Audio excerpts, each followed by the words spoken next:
Hello students, welcome to Drishti IAS. So the annual periodic labor force survey is out, and in this session we are going to discuss the highlights of this survey. So this is a very important survey that is published by the NSO, National Statistics Office, Ministry of Statistics and Program Implementation. It is an important survey because it gives us some important data like the labor force participation rate, the male and female labor force participation rate, the unemployment rate in the country, the sectoral employment rate across different sectors, agriculture, manufacturing, services, etc. So it gives us some very important data, the trends in our economy, trends of employment and unemployment in our economy. So that's why it's an important survey. And the time period of this particular survey is January to December 2025. And the first edition came out in 2017. The first edition was published in 2017 and this one's time period is January to December 2025. Now before we dive into the highlights of this survey, very quickly let me tell you that we have this course for you, which is the Studio GS Foundation live online course. Now because this is a foundation course, the complete syllabus of your UPSC prelims and mains is going to be covered in this. So you will get 1250 plus hours of classes, printed class notes and the complete course coverage within 14 months. Also, you'll have a facility of live chat during the classes. And you also have 3 mediums that you can choose from, which are Hindi, English and English. A mix of both Hindi and English. All of this you are getting at only rupees 34,999. And if you wish to avail a further discount on this fee, that you have to use a coupon code which is SALONI, Saloni, all in capital letters only, and you will be able to get the maximum discount for yourself. So don't wait, admissions are already open. For any more information, please call us at 87501 and you can also download the Drishti Learning app. Now let's talk of the survey. So what were the key indicators, the highlights of this survey? First of all, the survey methodology has been reformed.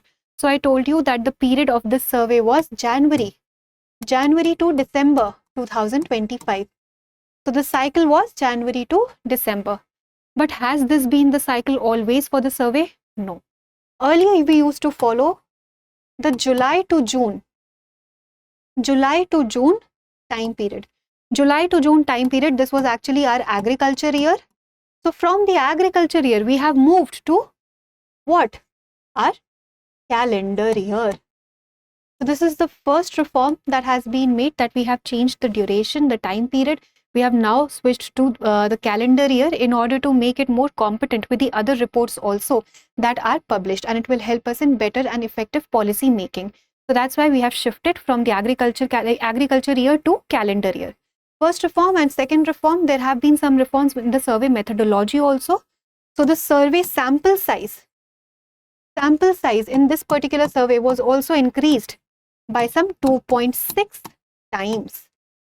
So more and more households have been surveyed in order to get a more accurate data of employment and unemployment in the economy. So these are certain reforms that were made. Now, if we talk of the important data, so the overall labor market situation in the country has been more or less stable. How? Let's look at the labor force participation rate, that is 59%. Now, labor force participation rate, worker population ratio and unemployment rate. What is all this? Labor force participation rate. This represents the number of people who are either working or seeking work. So they are either employed or they are seeking employment. That is the total pool of our labor force. Then if we talk of the worker population ratio, then out of this, the people who are already working, are what?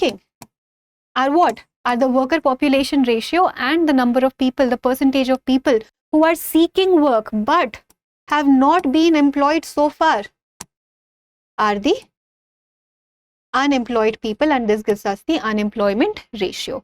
The worker population ratio and unemployment rate comes from the labor force participation rate itself, wherein the people who are already working will come under the worker population ratio, and the people who are seeking work but are not currently working are the unemployed people. Now let's look at the data. So the labor force participation rate is 59%. It has been more or less stable in comparison to 2024. The worker population ratio is also close to 57%. So 57% of the people in our economy, in our country right now, they are employed. And the unemployment rate is close to 3%, somewhere around 3.1%. So this has also seen a gradual decline. Then if we talk of the female participation in our labor force. So the female labor force participation rate is close to 40%. But you have to compare it with the male counterparts. So if we look at the male labor force participation rate, that is somewhere around 79%. So there's a huge gender gap over here that we see in the female participation of labor force. Females only 40% are employed, and males somewhere around 79% are employed. So there's still a gender gap.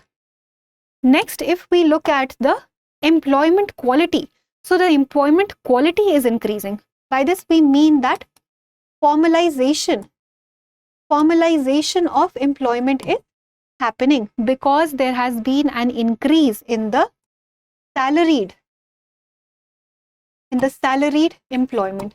So the regular salaried employment that we have has seen an increase, has seen an increment. So we say that the formalization is happening. We are now seeing more formal jobs. However, the informal jobs still maintain the majority, but we are seeing an improvement in the formalization from the informal sector to the formal sector. And if we talk of self-employment that has seen a gradual decline. Self-employment has seen a gradual decline, very minimal decline, but regular salaried employment has seen an increase. So the overall employment quality is improving because formalization is happening. Then there's a structural shift in economy. Structural shift in economy because right now, though the maximum number of people, they are employed under agriculture only, in the agriculture sector only, but this participation has gradually declined. So somewhere from 44%, we now see it at somewhere around 43%. The majority of the population is still employed under the agriculture sector itself, but if we talk of the trend in the employment of agriculture sector, that has seen a gradual or a slight decline. And the trend in the manufacturing and services sector has seen an increase. In both the sectors, we have seen the employment going up. That's why there is a structural shift in the economy. Then if we talk of the unemployment trend, so overall unemployment we said somewhere around 3%, 3.1% is the overall unemployment. But the problem here is that the youth unemployment if you see is 9 to 10%. That's very high in comparison to the average unemployment. So we have a problem of youth unemployment. This is a significant issue. Youth unemployment in the country right now is a major issue. And the educated unemployment problem, as I told you, youth unemployment is increasing, and even in the educated unemployment, more precisely if we talk about this, so there is a problem of NEET population.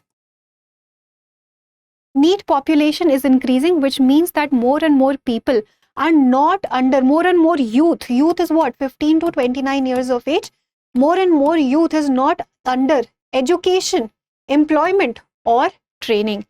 So somewhere around 25% of our youth is not under education, employment or training.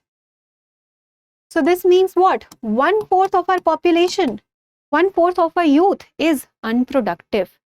So we see this educated unemployment problem. Then if we talk of the NEET issues we already discussed. Under the educated unemployment, we see youth unemployment is very, very high. Then we have a huge NEET population also. 25% is the NEET population. Skill development is very low. Skill development right now is only 4 to 5%. 4 to 5% of the workforce has formal vocational training. So skill development is only 4 to 5%, which means that majority of our employment, majority of the population is still unskilled. unskilled, or there is an informal skill training. Informal skill training. So they are not under formal vocational training, formal skill training. They are under informal skill training. So there is most of the people are still unskilled. So this is going to impact what? Impact their wage, impact their lifestyle, because skilled workforce is going to get more wage, and the unskilled and semi-skilled workers are going to get less wages. So this is one problem. Skill development is a problem. And wages and income trends, they have seen a usual increment. Now, the difference between wages and income, wages is basically the salary that you're getting from one particular profession, versus income. Income is actually your income or all the money that you're generating from all these different sources. This is focusing on one type of area only, one labor only. This focuses on your money from all different sources. So overall, there is an increase in the wage and income trend also. But largely, if we look at the employment and the unemployment in the country, so the major issue over here is that the youth unemployment is very, very high. Then the female labor force participation rate is significantly low in comparison to the male labor force participation rate. And when we talk of this unemployment, youth unemployment or general unemployment, we saw that a lot of males were not able to be a part of the workforce because they had to focus on their higher studies. This is one reason that they cited in the survey. And secondly, if we talk about females, then most of the females, some 44% of the females were not a part of the workforce because they had to participate in their household activities, in the child care activities. That's why they were not able to take formal sector employment. So males were focusing more on their higher studies and females were focusing more on child care and family care. That's why they were not able to enter the workforce. So this is some important data. Then we also see that the sectoral economy or the sectoral employment is changing. The agriculture employment has seen a gradual decline. However, the maximum number of workforce is still employed under the agriculture sector only. And manufacturing and services sector are seeing a consistent increase. So this was all for the entire discussion. I hope you were able to get the key points out of this survey. Now we will look at a practice question for prelims. With reference to the periodic labor force survey in India, consider the following statements. 1. It is conducted by the Ministry of Labour and Employment. 2. It provides estimates of labour force participation rate, worker population ratio, and unemployment rate. 3. Under the principal status, a person classified based on activity performed for majority of the year. 4. The recent reform in PLFS changed the survey period from July to June to January to December and increased the sample size. Choose the correct statements. A. 1 and 2 only. B. 2 and 3 only. C. 2, 3 and 4 only, and D. 1, 2, 3 and 4. So please attempt this question and provide your answers in the comment section. Thank you for watching.